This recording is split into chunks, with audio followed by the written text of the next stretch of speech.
Ao anoitecer daquele dia, o primeiro da semana, estando fechadas por medo dos judeus as portas do lugar onde os discípulos se encontravam, Jesus entrou e pôs-se no meio deles e disse: a paz esteja convosco. Querida comunidade de fé, querido diácono, ministra, queridas irmãs da Sagrada Face, nós estamos a celebrar neste segundo domingo da Páscoa, domingo da misericórdia do Senhor, que para nós vem como que a convicção daquilo que a igreja nos ensina de participar todos os domingos da Santa Missa, e aqueles que são omissos por causa da preguiça incorrem em pecado. Por quê? Porque o domingo é o dia do encontro com o ressuscitado. Nós ouvimos o primeiro dia da semana, Jesus que aparece aos discípulos confinados numa casa, e nos encanta ainda mais. Tomé não estava com eles. A imagem de Tomé é para testificar ainda mais o conceito de que se faz experiência com o ressuscitado no domingo e na comunidade. Porque Jesus poderia ter aparecido a Tomé na casa dele. Jesus poderia ter aparecido a Tomé, sei lá, nas suas atividades corriqueiras. Por que justamente no domingo e participando da comunidade? É para dizer a todos nós, queridos, aquilo que a igreja ao longo de 2000 anos vem a nos ensinar, que é imprescindível não perder a missa aos domingos por preguiça, porque é o dia do Senhor. Nós ouvimos essa expressão na segunda leitura de hoje, quando o apóstolo, o mesmo escritor do Evangelho, foi dirigido para uma ilha em Pátimos, no Mar Egeu, na Ásia Menor, e lá, justamente no dia do Senhor, olha o versículo 10, se é verdadeiro essa afirmação, se é verdadeira. No dia do Senhor fui arrebatado pelo Espírito Santo, e fui atrás, e ouvi atrás de mim uma voz forte como uma trombeta, para dizer, queridos cristãos, a experiência que se faz com o ressuscitado é justamente no domingo. Ah, padre, mas por que católicos guardam domingo e não guardam sábado? Eu acho que eu já expliquei isso aqui, acho que umas 10 vezes, mas não me canso de explicar o que a igreja ao longo dos séculos nos ensinou. Vale ressaltar que a comunidade cristã se reunia justamente nesse dia, o dia do Senhor. Quer ver? Leia o capítulo 20 de Atos dos Apóstolos, quando Paulo, celebrando a missa, justamente na noite do sábado. Noite do sábado é o princípio do domingo. Celebrando a missa. Leia 1 Coríntios capítulo 16, quando Paulo pede à comunidade para fazer uma coleta, justamente neste dia. A igreja primitiva, a igreja católica, a igreja nascente, sempre primou pelo primeiro dia da semana. E a expressão não é nem essa, é o primeiro dia depois do sábado. Porque alguém poderia objetar e dizer, lá no nosso país, o primeiro dia da semana é na segunda-feira. Pronto. Então, para deixar bem claro, o texto em grego deixa bem claro que é o primeiro dia depois do sábado, para que ninguém tenha dúvida de que seja justamente o domingo, dia do Senhor, como cantou belíssimo aqui o Salmo 117, versículo 24. Esse é o dia que o Senhor fez para nós, alegremo-nos e nele exultemos. Cristão assim, cristão que entendeu a fé, cristão que sabe o valor da Santa Missa, é um cristão que não troca a sua missa por nada.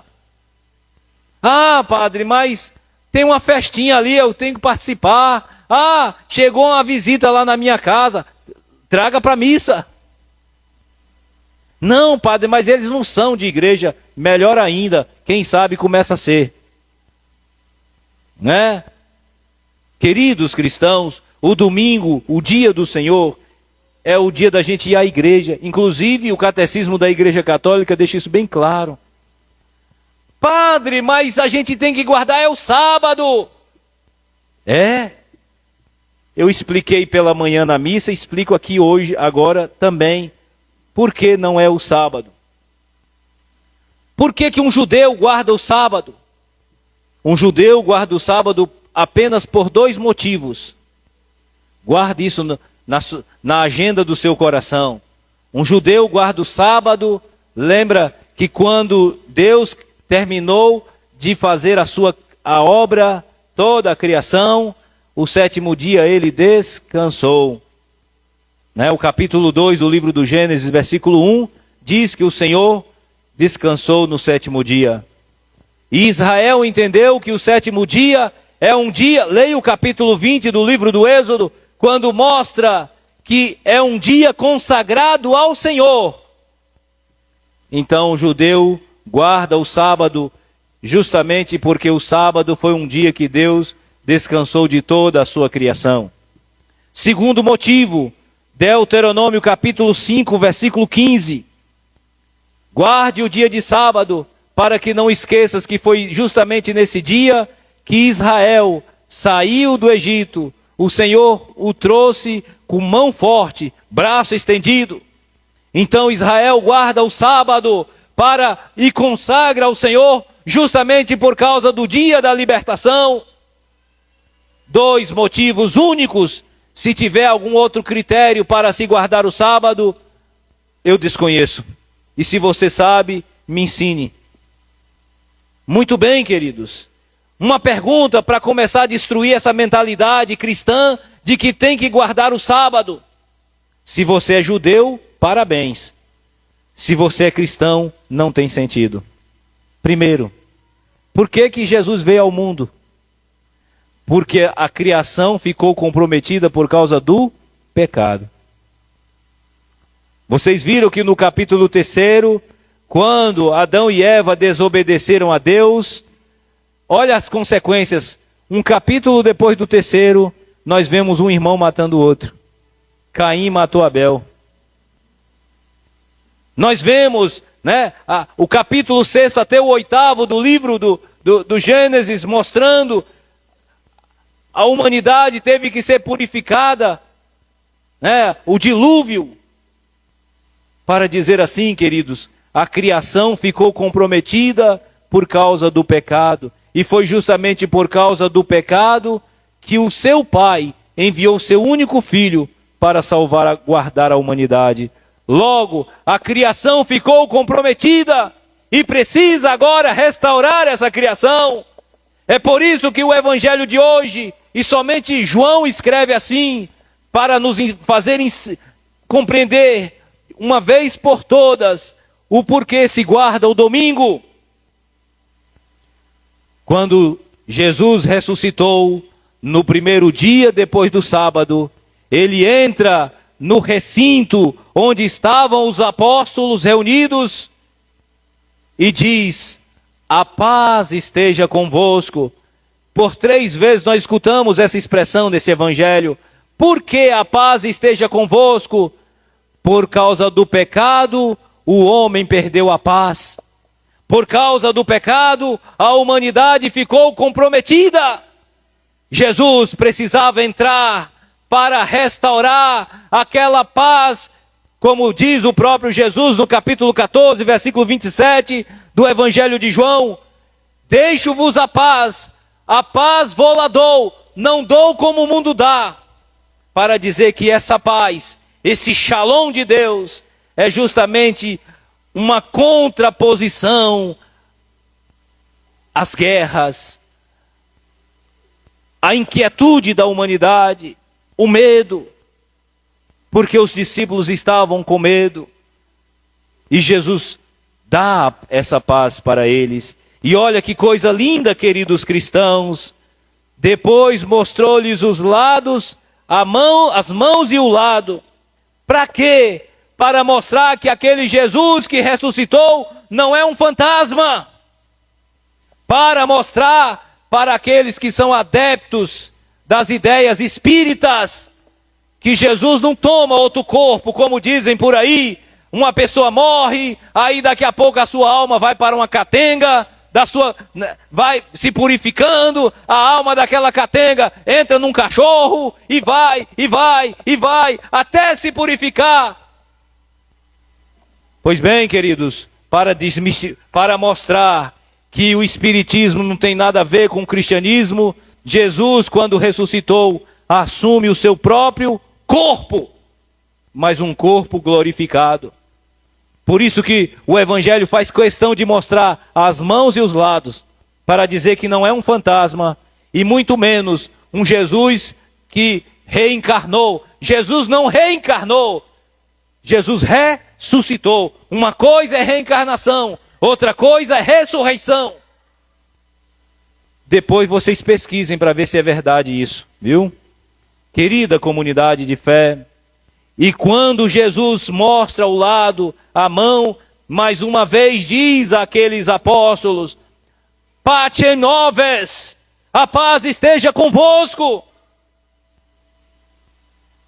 Como o Pai me enviou. Olha, essa frase aqui, queridos católicos, você deveria escrever lá no muralzinho do seu quarto e nunca esquecer que a igreja faz as vezes de Jesus aqui nesse mundo. Como o Pai me enviou, eu também envio vocês. Ou seja, por isso que o capítulo 10 do Evangelho de Lucas, versículo 16, deixa isso bem claro. Quem vos ouve, a mim ouve. Quem vos despreza, a mim rejeita. Logo, aquele que rejeita os apóstolos de Jesus, aqueles que rejeitam a igreja de Cristo, rejeita o próprio Jesus. Porque a igreja de Cristo, como diz o próprio Paulo, Colossenses 1, versículo 18, Cristo é a cabeça da igreja, que é seu corpo. Como é que eu posso querer só Jesus e meter o pé na bunda da igreja? Como é que é isso? Por isso, queridos cristãos, fique bem claro, quando você diz nada de igreja, só Jesus, saiba que você não entendeu nada o cristianismo. A religião cristã é a religião da comunidade reunida, num só ideal, num só sonho, tendo Cristo como cabeça. O próprio São Paulo, ele deixa isso bem claro lá na carta aos Efésios 4, versículos de 4 a 5. Há uma só fé, um só batismo, um só Senhor, um só Pai. Os homens é que dividem as coisas. E por isso cada semana, cada dia, cria-se ideias, cria contrariedade, mas é tudo em nome da Bíblia. Que Bíblia é essa que divide comunidade? E olha, encanta-nos essa expressão deste evangelho de hoje, quando Jesus disse: assim como o Pai me enviou, eu também vos envio. Disse Jesus, diz o evangelho, Jesus sopra sobre a igreja. O Pentecostes no evangelho de João acontece no mesmo dia da sua ressurreição. E quando sopra, diz: recebei o Espírito Santo. Para dizer, queridos católicos, que muitas vezes menospreza o bispo, o papa, saiba que estes são sucessores daqueles que Jesus soprou sobre eles e disse: a quem perdoardes os pecados, ser-lhes-ão perdoados. Aqueles a quem não os perdoardes, ser-lhes-ão retidos. Uma pergunta para nós: se Jesus deu esse sacramento de confessar os pecados, alguém diz assim: quando eu estou em pecado, eu confesso diretamente a Deus. Por que Jesus deu esse sacramento à igreja? Se você pode ir diretamente a Deus, por que Jesus deu à igreja a autoridade de perdoar o pecado? A estes que pensam, eu vou diretamente a Deus, eu quero dizer uma coisa para você, nem precisa. Quando eu estou em pecado, eu vou ali debaixo de uma jaqueira e converso com Deus. Olha, Senhor, eu pequei, perdoa minhas faltas. Não precisa fazer isso não, Ele sabe. Leia o Salmo 139, Ele sabe quando você deita, Ele sabe quando você levanta. Os seus pensamentos vos são todos conhecidos. Então não precisa confessar, porque Ele sabe que você pecou. Pronto. Não precisa fazer mais nada. Só peque e pronto. Não precisa mais dizer nada para Deus. O sacramento da igreja foi instituído por Jesus justamente para que você possa escutar da igreja: em nome de Cristo eu te perdoo, em nome do Pai e do Filho e do Espírito Santo. Esse sacramento que a igreja recebeu, para que você tenha convicção de que os seus pecados foram perdoados. Jesus institui esse sacramento. Querida comunidade, mas lá não estava Tomé. Tomé não estava nesse grupo. Não sei onde ele estava. Talvez estava tomando mé. Talvez estava em outro canto, como muitos cristãos que no domingo não vão à comunidade, ficam no seu mundinho, Para quê? Eu só preciso ter fé, eu só preciso acreditar em Deus, nada mais. Queridos, cuidado, porque você não entendeu a fé cristã. Pode ser que você seja budista, pode ser que você seja um shintoísta, pode ser que você seja dessas religiões orientais, onde só você e a sua divindade, ou o seu cosmo, ou sei lá, uma força cósmica que te concentra as suas energias ali, só você e o universo. Aí sim, mas a fé cristã não é desse jeito. A fé cristã é a religião da comunidade reunida, que precisa do nós. Olha o Pai Nosso como é que começa: Pai meu, santificado seja o teu nome, venha a mim o teu reino. É assim? É não, queridos. Venha a nós, seja feita a vossa vontade, perdoai-nos, não é perdoai-me. Está vendo, queridos? É a religião da comunidade reunida. Mas deixando isso aqui de lado, porque primo, pelo domingo, o dia do Senhor, o dia que o Senhor fez para nós, queridos cristãos, e para testificar a veracidade dessa igreja de Cristo, que faz as vezes de Cristo, olha a primeira leitura. São Pedro, São João, o capítulo 3 mostrou aqueles dois apóstolos fazendo com que aquele deficiente ficasse endireitado. Para dizer, queridos católicos, nem ouro nem prata eu tenho, mas o que tenho eu te dou. Levanta-te e anda. Muito bem, esses homens ficaram famosos por causa disso. E por causa disso, muitos começaram a seguir a fé cristã. E olha, uma catequese para nós. Diz o versículo 15, o número dos fiéis crescia de modo grandiosíssimo, que eles chegavam a pegar os doentes e colocar nas praças. Para quê, padre? Para que pelo menos a sombra de Pedro passasse por cima deles e eles ficavam curados. Ah, católico que jogou suas imagenzinhas fora. Ah, católico que acreditou que um crucifixo não serve para nada.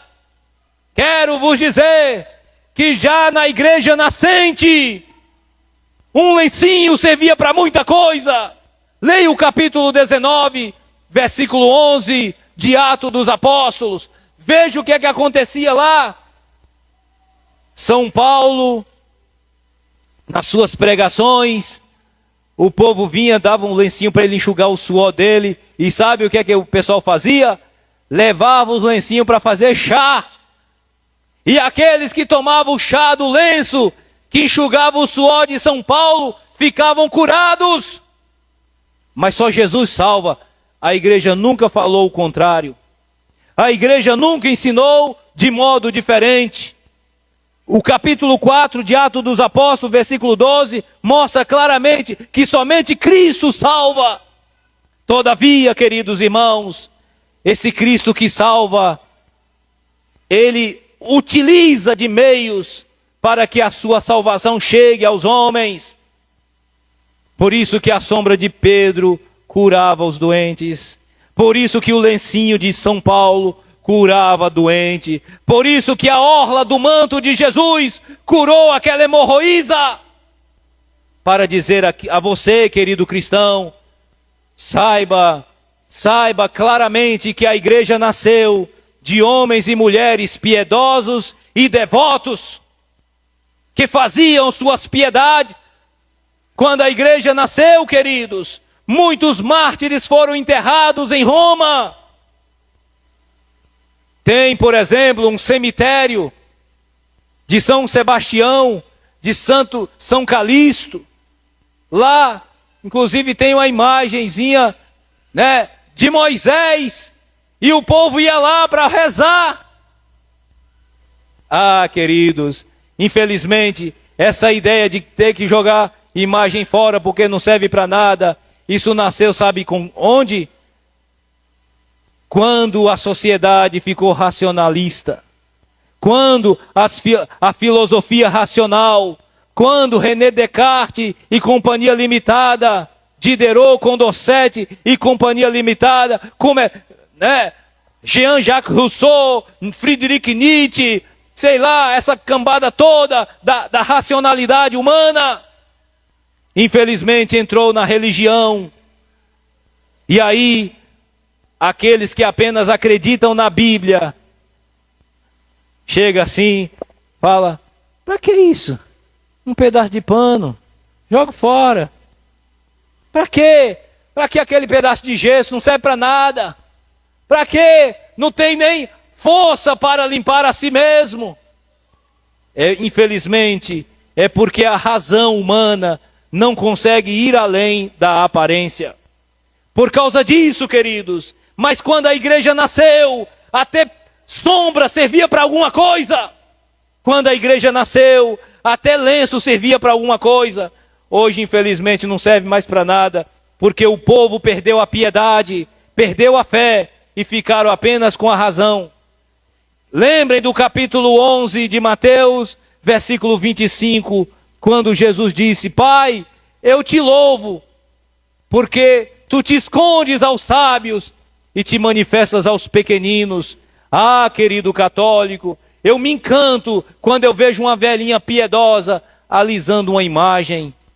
Eu me encanto quando eu vejo uma velhinha ali com aquele lenço. É que o povo hoje não usa mais essas coisas, né? O povo está muito chique. Mas houve um passado recente que a gente se encantava com aquelas velhinhas, com aquela... A tiara delas era um pedaço de pano, um coeiro que colocava na cabeça. Vocês sabem o que é coeiro? Ah, os mais antigos sabem. Os moderninhos não sabem o que é um coeiro, né? Mas você que é mais antigo sabe. Pegava o coeiro e colocava na cabeça, e pegava o tercinho e ia debulhar na sua sala de casa e encontrava tantas graças. Porque hoje a gente não encontra, padre? Porque o povo ficou racionalista demais. Só a razão. Outra palavra, só a Bíblia explica tudo. Vocês escutaram como o diácono encerrou esse evangelho? Vocês escutaram quando o diácono disse bem assim, ó: Jesus realizou muitos outros sinais que não estão escritos nesse livro. Olha, é para dizer aquilo que a Igreja Católica sempre disse, não somente a Bíblia, mas também a tradição apostólica, porque tem muitas coisas que nosso Senhor realizou que na Bíblia não tem. E quando alguém diz, me mostre na Bíblia, você usa essa nota, nem tudo que nosso Senhor fez está na Bíblia. Queridos católicos, é por isso que, infelizmente, a gente vislumbra. Eu peço a você, leia o capítulo 16 do livro da sabedoria, os versículos 3 e 4 até o 5. Veja o que o autor escreve quando fala daquela imagem da serpente do livro dos Números, capítulo 21, versículos de 4 a 9. Ele diz assim: olha, querida comunidade, de fato não é a serpente que cura, mas é a graça que passa através daquela imagem da serpente. Assim também, queridos católicos, não é a sombra de Pedro que cura, mas é a graça que passa através do testemunho, da honestidade, da seriedade, da fé que aquele homem carrega. Não é o lenço que Paulo enxuga o rosto, que simplesmente faz o milagre acontecer. É a graça de Deus. Deus utiliza desses objetos, querida. Por isso que a Igreja Católica tem relíquias de santos. Por isso que a Igreja Católica tem imagem de santos. Porque elas dizem muita coisa para nós. Quer ver, queridos católicos? Se eu dissesse assim, ó, Jesus está crucificado. Você hoje tem a imagem de Jesus está crucificado, por quê? Porque você está vendo uma imagem ali. Mas se você nunca visse uma cruz com a imagem do Cristo crucificado, qual é a imagem que você teria de um Cristo crucificado, se não através da imagem? Quero lembrar, queridos irmãos, a imagem diz muito. Veja só, queridos católicos, quando você é apaixonado por uma pessoa, é apaixonada por uma pessoa que foi embora, quando você olha para o retrato dessa pessoa, me diz uma coisa, você fica encantado, é por causa do papel, da tinta, que aquela fotografia manifesta? Não!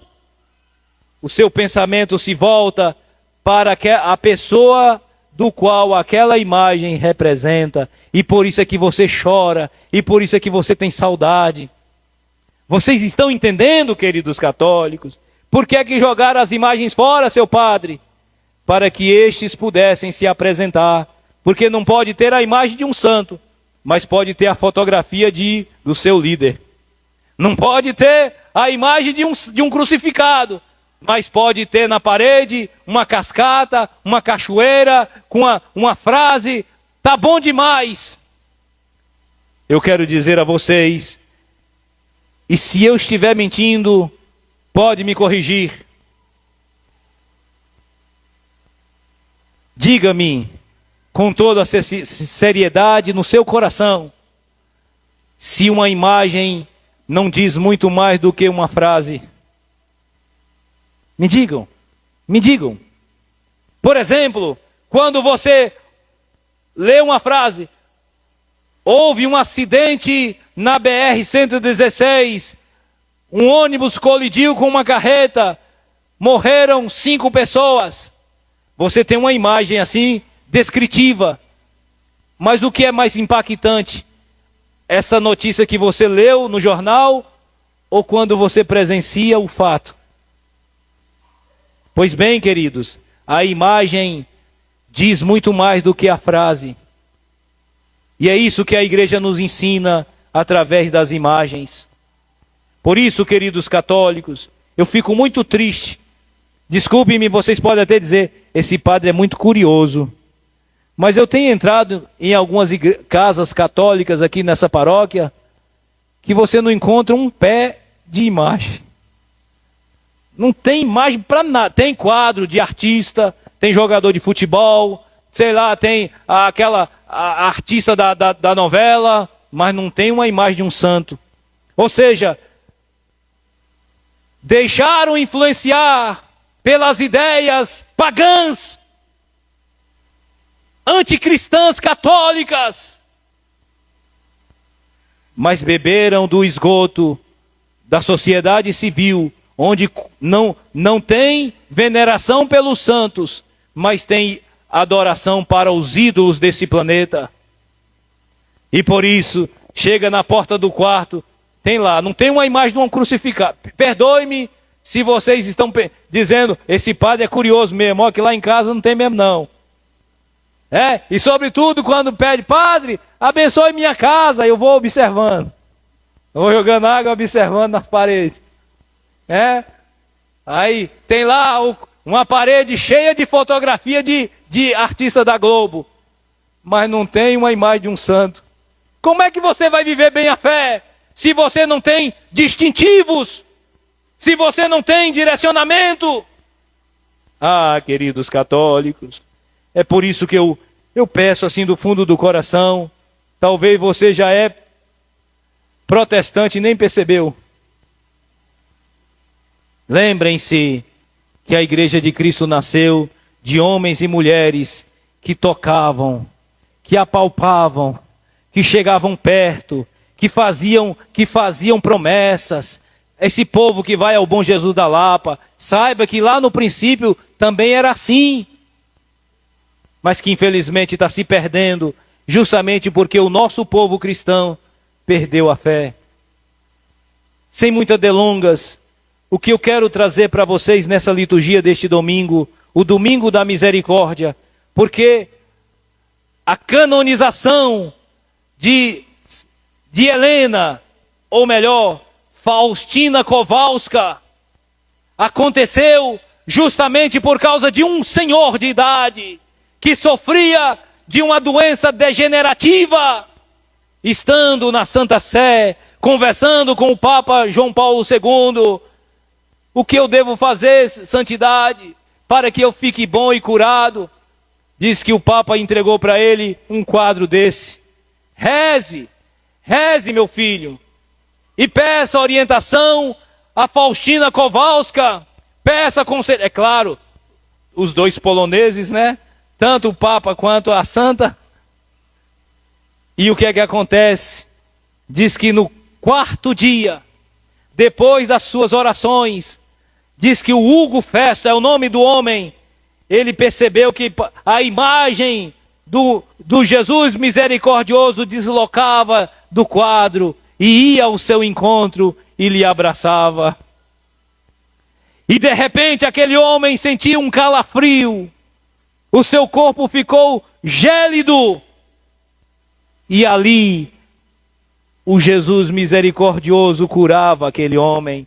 Me diga, queridos, é o quadro que cura ou é o Jesus que cura através das imagens? E aquele homem se tornou o mediador para que o Papa pudesse canonizar Helena. Hoje a igreja conhece o Cristo misericordioso justamente por causa desse fenômeno. Querido católico, seja um homem de fé, de piedade, tenha a sua devoção mariana, porque você não vai para o inferno por causa disso. Você vai para o inferno se você ficar falando da vida dos outros. Você vai para o inferno se você ficar dizendo que os outros é que vão para o inferno e você vai para o céu. Cuidado! Seja uma pessoa de fé, seja uma pessoa apaixonada pelas coisas dos céus, porque Helena, desde a sua meninice, já era encantada pelas coisas de Deus, dona Célia. Por isso, queridos, se apaixone pelas coisas de Deus. Eu tenho certeza, ainda que pareça que a sua fé seja tão pequena, porque reza um terço, porque tem 3 horas da tarde o seu terço da Divina Misericórdia, por sua dolorosa paixão, tende misericórdia de nós e desse mundo inteiro que infelizmente, ainda enrustido de religião, já perdeu a fé há muito tempo e não percebeu. Que essa liturgia nos encante, nos faça apaixonados pelas coisas de Deus, que passam pelas coisas muito simples. Um abraço, uma sombra, um sorriso, um lencinho, mas que tem um significado profundo para quem tem fé. Amém.